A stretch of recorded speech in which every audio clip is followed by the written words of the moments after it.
Dans le souci de promouvoir et d'encourager la jeunesse congolaise, nous sommes là, nous mettons à votre disposition Jeunesse congolaise au travail, magazine TV, JCT en sigle, votre chaîne YouTube où nous donnons la parole aux jeunes pour vouloir se défendre, être libre d'émettre un point de vue. Vous voulez être l'invité de notre émission, contactez-nous au plus 243 82 855 45 05 ou abonnez-vous simplement sur notre chaîne YouTube qui est le JCT Magazine Télévision. Nous sommes là pour donner la parole aux jeunes, promouvoir la jeunesse congolaise et donner aux jeunes un repère. Voici pour vous une chaîne où vous pouvez venir émettre votre point de vue, votre chaîne JCT Magazine TV avec l'expérience de M. Pierre Moulumba, notre partenaire. Laissez-nous un message sur le commentaire ou cliquez uniquement sur l'icône de la cloche sur votre écran. JCT Magazine, votre chaîne par excellence. D'une part, et je pense même qu'il y a quelque part de la manipulation des adultes. La MONUSCO est venue en partenaire en République démocratique du Congo pour nous aider à éradiquer les violences, à stabiliser le pays et surtout à protéger les populations. Je peux comprendre cette expression de colère, de ras-le-bol vis-à-vis des violences qui se font, mais ce n'est pas la MONUSCO qui en est responsable. Cette violence, elle est aveugle, elle est lâche et elle est sournoise. On ne la voit pas toujours venir. Ce n'est pas la MONUSCO qui la suscite. Et donc vous devez comprendre que la MONUSCO est là pour nous accompagner dans les efforts que nous fournissons. Et je vous promets, chers enfants, en tant que père d'abord, mais ensuite en tant que chef de l'État, que j'apporterai les solutions à vos problèmes. Veuillez regagner vos foyers et ne vous laissez surtout pas manipuler par les adultes qui, eux, ont un but qu'ils recherchent, un but politique à tout cela. Voilà ce que je peux dire à ce sujet. Je vous remercie. Monsieur le Président du Conseil européen, merci. Il y avait un volet qui vous était concerné. Merci beaucoup. Monsieur le Président, je souhaiterais commencer par vous remercier de votre hospitalité, de la qualité, de l'intensité des échanges que nous avons eus. C'est l'occasion pour moi, au travers de cette visite aujourd'hui à Kinshasa, de dire le soutien que nous voulons apporter aux institutions, à votre engagement pour relever les défis auxquels collectivement vous êtes confrontés. Nous avons eu l'occasion, en effet, d'adresser cette importante question de la sécurité, notamment la sécurité à l'Est. Ce n'est pas la première fois que nous échangeons sur le sujet et je veux dire l'engagement de l'Union européenne et des États membres européens en parfaite coopération, en parfait dialogue avec les autorités de la RDC pour voir de quelle manière on peut apporter de différentes manières une capacité de faire avancer la sécurité, la stabilité, faire reculer les violences sous toutes les formes. Nous sommes exactement dans la même démarche, celle qui a été exprimée par le Président. Ça suppose aussi de coopérer avec les institutions internationales, notamment les Nations Unies et notamment la MONUSCO. Et certainement, les États européens sont prêts aussi à soutenir toutes les démarches qui visent à faire en sorte qu'il y ait des résultats qui puissent être engrangés pour faire reculer la violence et faire en sorte qu'il y ait davantage de sécurité et davantage de stabilité. Deuxième question. Bonjour, c'est Billy Van Lutumba de Radio Okapi. Monsieur le Président du Conseil européen, vous avez dit que vous avez discuté par rapport aux défis. Le plus grand défi en RDC, c'est l'enseignement. Ma question va aussi s'adresser à Monsieur le Président de la République. Dans les discussions que vous avez eues avec le chef de l'État, il se pose le problème de la gratuité de l'enseignement, de l'effectivité de la gratuité de l'enseignement, qui a des soucis pour se mettre en pratique ici en RDC. Dans ces échanges-là, est-ce que vous avez un appui substantiel à apporter au gouvernement de la République du Congo? Et, Monsieur le Président, est-ce que après l'investiture du gouvernement, vous avez eu quand même beaucoup de défis par rapport à ce qui concerne la gratuité de l'enseignement et les enseignants se plaignent par rapport à cette gratuité. Avec l'avènement du gouvernement Sama Lukonde, quel est le souffle nouveau que vous allez apporter pour que cette gratuité soit effective?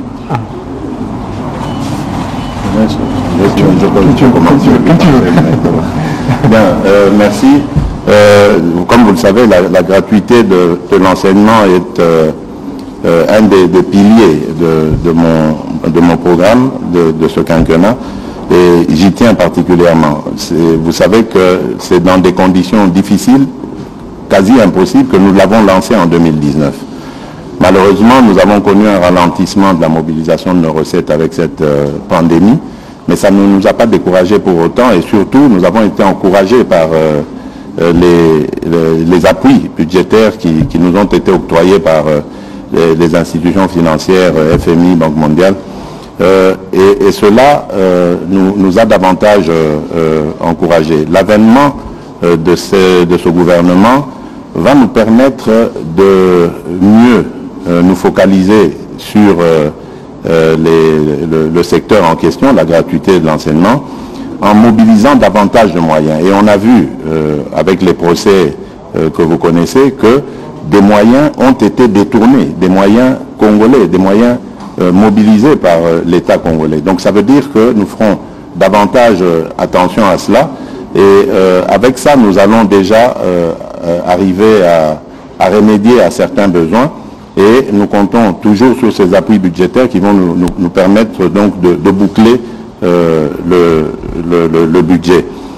Bien entendu, il restera encore beaucoup de choses à fournir. La qualité de l'enseignement lui-même a pris beaucoup de retard, a perdu en valeur. Nous allons donc accentuer les efforts pour améliorer la qualité de l'enseignement. Nous allons aussi faire des efforts pour multiplier les infrastructures scolaires, parce que malheureusement, cette mesure qui était tant souhaitée par le peuple congolais a eu aussi des conséquences, et d'avoir des nombres incalculables d'enfants dans les classes.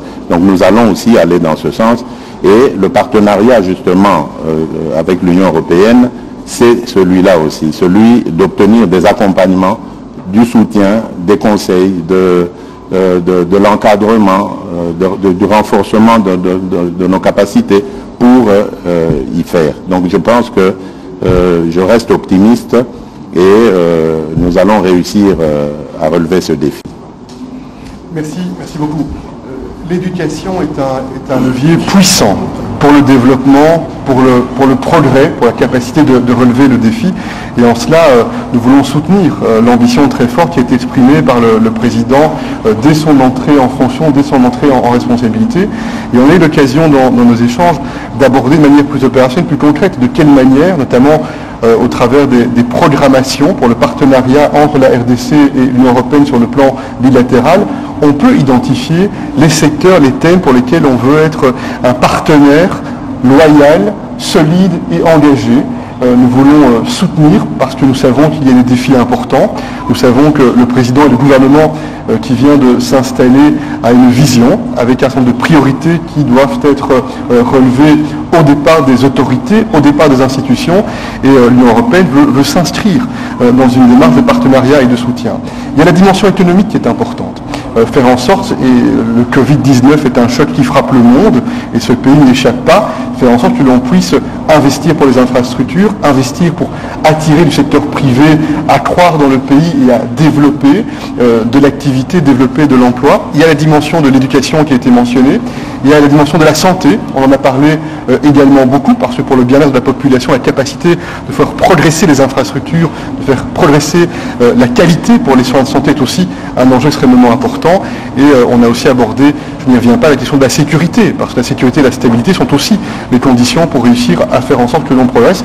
Voilà quelques-uns des axes autour desquels nous avons travaillé ce matin, avec l'engagement de rester étroitement en relation avec les équipes diplomatiques, avec les équipes gouvernementales, pour un rythme régulier, voir de quelle manière nous réussissons à faire en sorte que le soutien qui est apporté, que le partenariat qui est déployé engendre des résultats perceptible, tangible pour la population. C'est vraiment ça le sens de la démarche dans laquelle nous voulons inscrire cette relation bilatérale entre la RDC et l'Union européenne.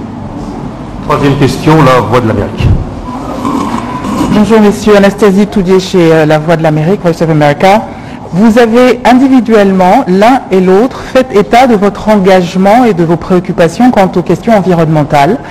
Vous, Monsieur le Président Tshisekedi, quant au trésor que recèle la RDC à mettre en valeur en termes d'environnement, et vous, Monsieur Michel, quant à l'empreinte carbone. Partant, on voit là très clairement qu'il y a une espèce d'alliance objective entre la RDC et, en tout cas potentielle, entre la RDC et l'Union européenne. Est-ce que vous avez pris des engagements, dégagé des pistes? Est-ce que vous avez de bonnes nouvelles sur l'environnement à nous annoncer, étant donné que nous sommes quand même dans le pays qui détient le deuxième poumon du monde? Vous terminez par l'un des arguments que j'ai avancé, justement, celui du plaidoyer pour le Congo, le bassin du Congo, qui a le massif forestier en importance, qui vient en deuxième place au monde après l'Amazonie. Et nous avons toujours l'impression que depuis des années, le monde est tourné plus vers l'Amazonie que le bassin du Congo, qui a énormément de potentialité et qui contribue très efficacement à la lutte contre le changement climatique. Et pour ça, nous avons besoin d'accompagnement dans la gestion de nos forêts, nous en avons parlé. Mais également, j'avais plaidé lors de ma participation à la conférence, au sommet sur le changement climatique qui avait été organisé par le président Joe Biden des États-Unis pour l'augmentation de la taxe carbone, parce que nous estimons que cela va avoir des conséquences positives sur ce que nous fournissons comme effort dans ce domaine. Et donc de ce côté-là, soyez tranquilles, j'ai trouvé des oreilles attentives et surtout des défenseurs de cette cause qui est la mienne, celle de faire comprendre au monde que le bassin du Congo regorge du deuxième poumon du monde en importance. Donc nous avons vraiment besoin d'un accompagnement pour lutter contre cette déforestation, pour davantage développer la biodiversité, qui va contribuer justement à maintenir le climat. Depuis plusieurs années, l'Union européenne est très mobilisée sur la question du climat, sur la question de l'environnement, sur la question de la biodiversité. Ainsi, l'Union européenne, il y a quelque temps, a pris un engagement extrêmement ambitieux, celui de faire de l'Union européenne le premier continent neutre sur le plan climat.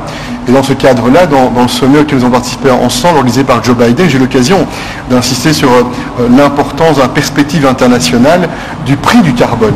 Et dans ce cadre-là, naturellement, nous mesurons parfaitement le partenariat qui doit pouvoir se développer de façon très opérationnelle et concrète entre la RDC et l'Union européenne, en lien avec ses ressources naturelles, en lien avec ses ressources forestières, en lien avec la gestion durable. Et nous voyons bien toutes les difficultés, toutes les contraintes, mais aussi la volonté de s'impliquer.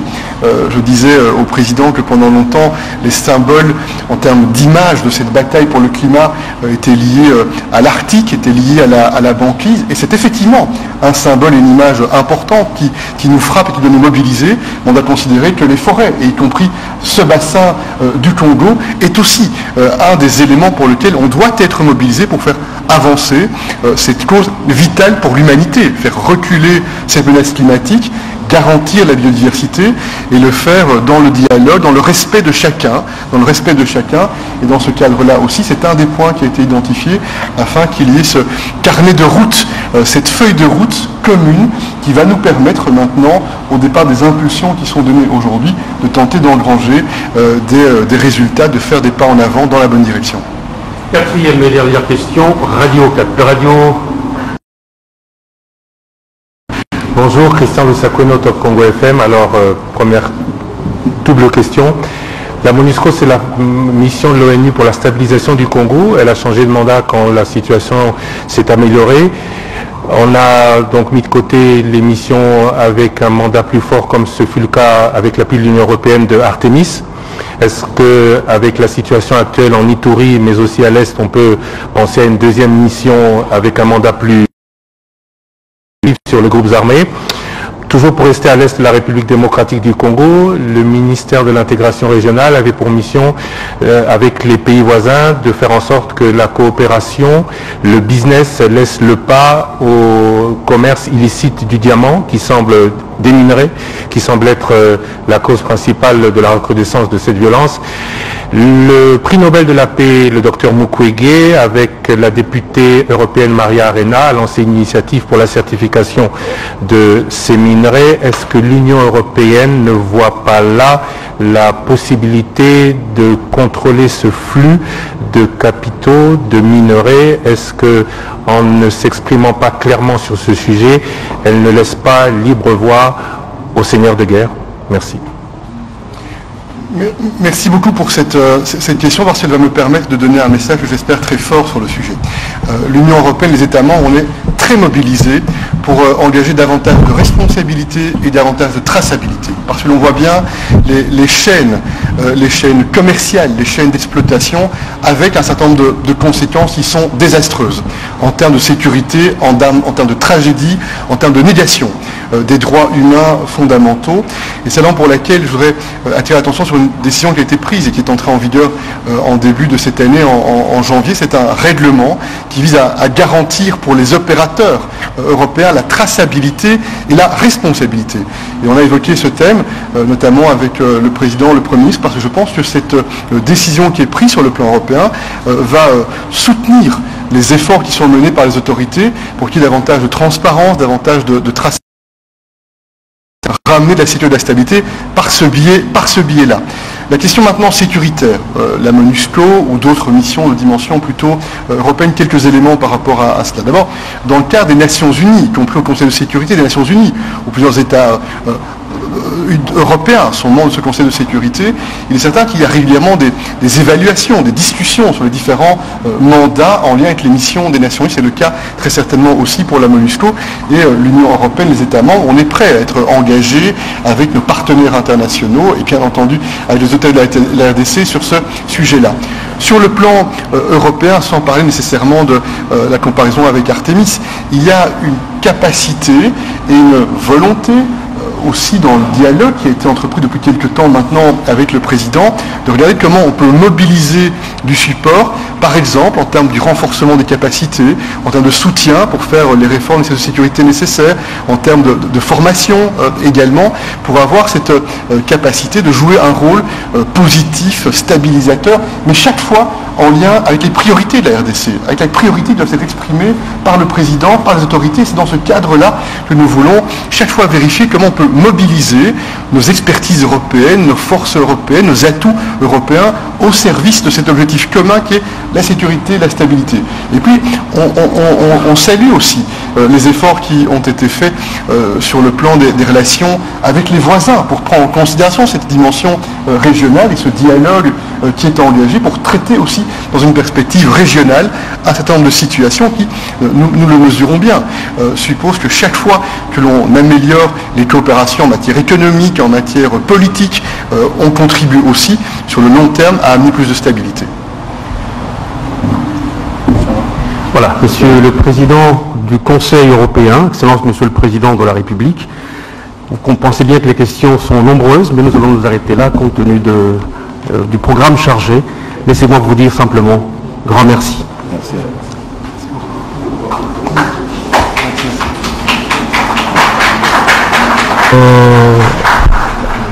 Les interventions du président de la République, Félix-Antoine Tshisekedi Tshilombo, président de l'Union africaine, et de M. Charles Michel, le président du Conseil européen, intervention relative aux préoccupations de la presse ici présente au Palais de la Nation. Et je retiens une chose du président de la République, un message fort adressé à la population de Béni, la population de l'Ituri, la population du sud et du nord Kivu. Les chefs de l'État est plus que jamais déterminé à restaurer la paix dans ces parties du territoire national. Et c'est un engagement fort, il l'a dit et il l'a également répété aujourd'hui. Il va se rendre sur place à l'est du pays et pour compatir au malheur qui frappe les différentes victimes de ces atrocités causés par les groupes armés. Il raccompagne donc là à travers ces images et cet échange avec les protocoles, il raccompagne Charles Michel qui prend part à bord de sa Jeep et qui part.